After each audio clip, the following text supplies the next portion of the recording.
राधे राधे, हरे कृष्णा। कैसे हो आप सभी लोग? आशा करती हूँ आप सभी परम मंगल में होगे, स्वस्थ होगे, अच्छे होगे। सबसे पहले आप सभी को कार्तिक पूर्णिमा की अनंत और अनंत शुभकामनाएं। कार्तिक पूर्णिमासी साल की सबसे बड़ी पूर्णिमा बोली जाती है और इस पूर्णिमा को देव दिवाली के नाम से संबोधित किया जाता है। एक बात बताऊं, पूर्णमासी का व्रत वैसे ही सब कुछ संपूर्ण कर देने वाला होता है। पूर्णमासी का जो व्रत इस बार रखा जा रहा है वो 15 नवंबर को रखा जा रहा है। पूर्णमासी के व्रत में माता लक्ष्मी की पूजा का विशेष प्रावधान होता है। पूर्णमासी के व्रत में भगवान शिव की पूजा का विशेष प्रावधान होता है। पूर्णमासी के व्रत में सत्यनारायण की पूजा का विशेष प्रावधान होता है। पूर्णमासी के व्रत में भगवान विष्णु की पूजा का विशेष प्रावधान होता है। पूर्णमासी के व्रत में चांद देवता की पूजा का भी विशेष प्रावधान होता है। सोचिए, एक व्रत और सब कुछ संपूर्ण कर देने वाला। कार्तिक पूर्णिमा के दिन लक्ष्मी पूजन अत्यधिक शुभ माना जाता है। और वैसे भी इस बार जब कार्तिक की पूर्णिमा पड़ रही है ना, तो ये दिन शुक्रवार पड़ रहा है 15 तारीख को। इस दिन लक्ष्मी पूजन का जो शुभ मुहूर्त है ना, वो रात को 11:30 से देर रात 12 बजे के आसपास है। मतलब आधा घंटे का टाइम मिल रहा है। ये जो इस टाइम पे विशेष पूजा अर्चना वंदना की जाती है ना, इससे अत्यंत ज़्यादा धन की प्राप्ति होती है। कार्तिक पूर्णिमा पर एक बार मैं आप लोगों को बता देती हूँ कि राहु टाइम जरूर देख लीजिए। राहु काल में किसी भी प्रकार की कोई पूर्णमासी नहीं होती है और राहु काल में किसी भी प्रकार की कोई पूजा अर्चना वरना नहीं होती है। कार्तिक पूर्णमासी के दिन भद्रा का साया भी है। ज्योतिष शास्त्र में भद्रा व राहु काल पूजन कार्य के लिए, शुभ कार्य के लिए अच्छी नहीं मानी जाती। इसलिए भद्रा व राहु काल के दौरान शुभ कार्य वर्जित होते हैं। कार्तिक पूर्णमासी के दिन राहु काल सुबह 10:30 बजे से लेकर 6:05 तक है। मतलब मोटा मोटा मैं देखूं कि राहु काल जो है सुबह सुबह 10:44 से लेकर 12:05 तक राहु काल है। इस समय पे कोई भी पूजा अर्चना वंदना नहीं होगी। वहीं पे सुबह 6:43 से लेकर शाम को 4:30 बजे तक भद्रा है। लेकिन भद्रा काल में पूजा अर्चना वंदना हो सकती है। हाँ, तुलसी विवाह आप 4:30 बजे के बाद ही कीजिएगा। भद्रा काल में तुलसी विवाह की मनाही होती है, लेकिन पूजा अर्चना वंदना जरूर होती है। कार्तिक स्नान का ना इतना महत्व है, कई भक्त कार्तिक स्नान करते हैं, यानी प्रतिदिन सूर्य उदय से पूर्व ब्रह्म मुहूर्त में पवित्र नदी में जाके स्नान करना होता है। अगर नदी में स्नान करना संभव ना हो तो घर पे भी स्नान कर सकते हैं। कार्तिक स्नान का प्रारंभ शरद पूर्णिमा से होता है। इसका समापन कार्तिक पूर्णिमा पे होता है। और अगर आप कार्तिक पूर्णिमासी पे गंगा स्नान, यमुना स्नान करते हैं तो अत्यंत ज़्यादा फलों की प्राप्ति आपको होती ही होती है। कार्तिक पूर्णिमा का महत्व मैं बता देती हूँ। कार्तिक पूर्णिमा के दिन दीपदान का विशेष महत्व है। मान्यता है कि इस दिन माँ लक्ष्मी का विधि विधान से पूजा कर अक्षत पुष्प अर्जित कर पुण्य की प्राप्ति होती है। इस दिन तुलसी पूजा करने से अत्यंत अधिक पुण्य की प्राप्ति होती है। कोई लोग तो तुलसी विवाह भी इसी दिन कराते हैं। मैं भी इस वर्ष तो तुलसी विवाह मैं इसी दिन करा रही हूँ। वैसे मैं तुलसी विवाह द्वादशी वाले दिन कराती हूँ। पूर्णमासी तिथि जो है वो 15 नवंबर को सुबह 6:19 से प्रारंभ होगी। अगले दिन 16 नवंबर को सुबह सुबह ही, मतलब 2:30 बजे के आसपास खत्म हो रही है। सुबह सुबह मतलब ये समझ लीजिए 15 तारीख की देर रात को पूर्णमासी खत्म हो जाएगी। कार्तिक पूर्णिमा का जो व्रत रखा जाएगा वो व्रत भी आपका 15 नवंबर को रखा जाएगा। कार्तिक पूर्णिमा स्नान दान का जो समय है, कार्तिक पूर्णमासी के दिन स्नान का जो मुहूर्त निकल के आया है वो 4 बजे निकल के आया है। और दान आप कभी भी कर सकते हैं। हाँ, देव दिवाली का समय मैं आपको बता देती हूँ। शाम को 5:10 से लेकर 7:30-8 बजे तक आप देव दिवाली संपूर्ण तरीके से मना सकते हैं।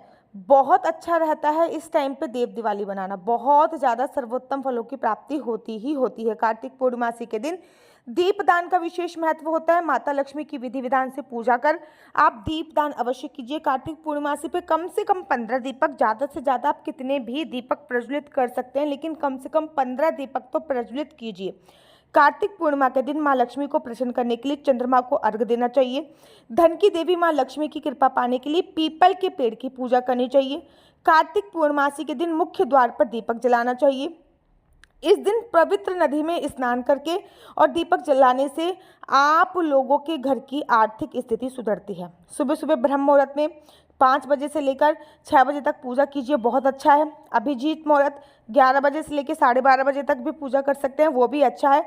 याद रखिए, राहु काल में भूल कर भी पूजा अर्चना वंदना नहीं करनी चाहिए। अब कार्तिक पावन पवित्र महीना चल रहा है और मैं बड़े सारे लोगों को कहती हूँ कि पूर्णमासी का व्रत प्रारंभ करो। अगर आप भी पूर्णमासी का व्रत प्रारंभ करना चाहते हो तो आप कार्तिक पूर्णमासी से पूर्णमासी का जो व्रत है वो प्रारंभ कर सकते हो। एक तो कार्तिक पूर्णमासी से पूर्णमासी का व्रत प्रारंभ किया जाता है, दूसरा माघ मास की पूर्णमासी से भी पूर्णमासी का व्रत प्रारंभ कर सकते हैं, चैत मास की पूर्णमासी से भी पूर्णमासी का व्रत जो है प्रारंभ कर सकते हैं। पूर्णिमा का व्रत रखने के बाद जीवन में कुछ भी अधूरा नहीं रहता। धन प्राप्ति के लिए पूर्णमासी का व्रत, संतान प्राप्ति के लिए पूर्णमासी के व्रत, चंद्रमा को स्ट्रांग करने के लिए पूर्णमासी का व्रत, घर प्राप्ति के लिए पूर्णमासी का व्रत। अगर मैं ये कहूँ कि ये बड़ा चमत्कारी व्रत होता है तो कोई अतिशयोक्ति नहीं होती, लेकिन पूर्णमासी का व्रत रखने से पहले कुछ बातों का ध्यान रखना है। जैसे कि पूर्णमासी का व्रत 33 की संख्या में रखा जाता है, अर्थात 3 साल का संकल्प लेके पूर्णमासी का व्रत रखा जाता है। महीने में एक ही पूर्णमासी आती है तो 33 व्रत आपको रखने होते हैं। पूर्णमासी के व्रत में नमक खाने की मनाही होती है। पूर्णमासी का जो व्रत होता है उसमें मीठा खाया जाता है। पूर्णमासी का व्रत चांद को अर्घ देकर ही पूर्णमासी का व्रत खोला जाता है। कहीं कहीं भी जगह पे क्या होता है कि चांद जो होता है वो विजुअल नहीं होता, अर्थात दिख नहीं रहा होता।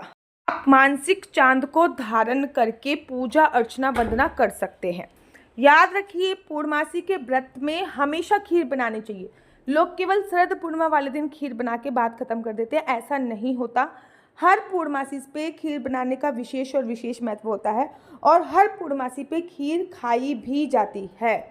पूर्णमासी का व्रत प्रारंभ करना चाहते हैं तो आप कार्तिक पूर्णमासी से पूर्णमासी का व्रत अवश्य प्रारंभ कीजिए। कार्तिक पूर्णमासी पे तो विशेष ही महत्व होता है। 15 दीपक अवश्य जलाइए, भगवान शिव की पूजा कीजिए, भगवान विष्णु की पूजा कीजिए, माता लक्ष्मी की पूजा कीजिए, चांद की पूजा कीजिए, देव दिवाली जरूर बनाइए। घर में दीपावली से भी बड़ा जो होता है ना वो होती है देव दिवाली, मतलब जिसमें देवता पृथ्वी लोक पर आते हैं और पूजा अर्चना वंदना करते हैं, मतलब पृथ्वी लोक पर आकर देव दिवाली बनाते हैं, दीप जलाते हैं। आप लोगों की दिवाली 15 दिन पहले गई है और अब देवताओं की दिवाली आने वाली है। देवताओं के साथ दिवाली बनाने का सौभाग्य बहुत कम लोगों को मिलता है, तो देवताओं के साथ दिवाली बनाइए, दीप जलाइए, घर में दीप दान कीजिए, कार्तिक स्नान कीजिए, उसकी बहुत बड़ी महिमा कही गई है। कार्तिक का आखिरी दिन है पूर्णमासी, प्लीज़ इसको व्यर्थ मत गवाइए। कार्तिक स्नान कीजिए सुबह सुबह, और गंगा जी के पास दीपदान नहीं कर सकते तो घर पे एक क्रेमित नदी बनाकर उस पर दीपदान कीजिए। 365 बत्ती का दीपदान कीजिए। तुलसी की इस दिन विशेष पूजा अर्चना वंदना कीजिए, तुलसी की परिक्रमा कीजिए। तुलसी विवाह अभी तक नहीं किया तो तुलसी विवाह कीजिए। कार्तिक में कपड़े दान करने का बड़ा विशेष महत्व होता है। सर्दी के कपड़े जो दान होते हैं वो करने का विशेष महत्व होता है। वैसे भी इस पूर्णिमा पे गज केसरी योग बन रहा है और राजयोग बन रहा है। ये मौका है आपके पास कि गज केसरी योग और राजयोग पर आप लोग विशेष तौर पे पूजा अर्चना वंदना करें। ये आपके पास एक मौका है तो वो भी कीजिए। तो कार्तिक पूर्णिमा को व्यर्थ नहीं गंवाना, जितनी ज़्यादा हो सके पूजा अर्चना वंदना करनी है। मेरा नंबर है 4 बार 9 20 25 65। दोबारा से रिपीट करती हूँ, 4 बार 9 20 25 65। आपका बच्चा जॉब करेगा या बिजनेस करेगा?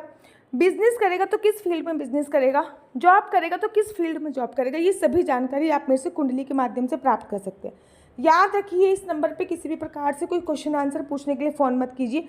ये नंबर केवल और केवल कुंडली दिखाने के लिए है। ये नंबर किसी भी प्रकार से कोई क्वेश्चन आंसर का आंसर देने के लिए नहीं है। केवल आप अपनी डेट ऑफ बर्थ भेजिए। आपके बच्चे की शादी का योग कब बन रहा है, संतान प्राप्ति का योग कब बन रहा है, विवाह का योग कब बन रहा है, जॉब का योग कब बन रहा है, अगर बिजनेस करना चाह रहा है तो बिजनेस कौन सा सही सर्वोत्तम रहेगा, उसके लिए सभी जानकारी मैं आपको कुंडली के माध्यम से प्रोवाइड कराती हूँ। लेकिन याद रखिए, कुंडली देखना बिल्कुल भी फ्री नहीं है। कुंडली देखने के थोड़े से चार्जेस हैं। अगर आपको मेरी वीडियो अच्छी लगती है तो आप अपना यूट्यूब चैनल हरी बोल को लाइक शेयर सब्सक्राइब करना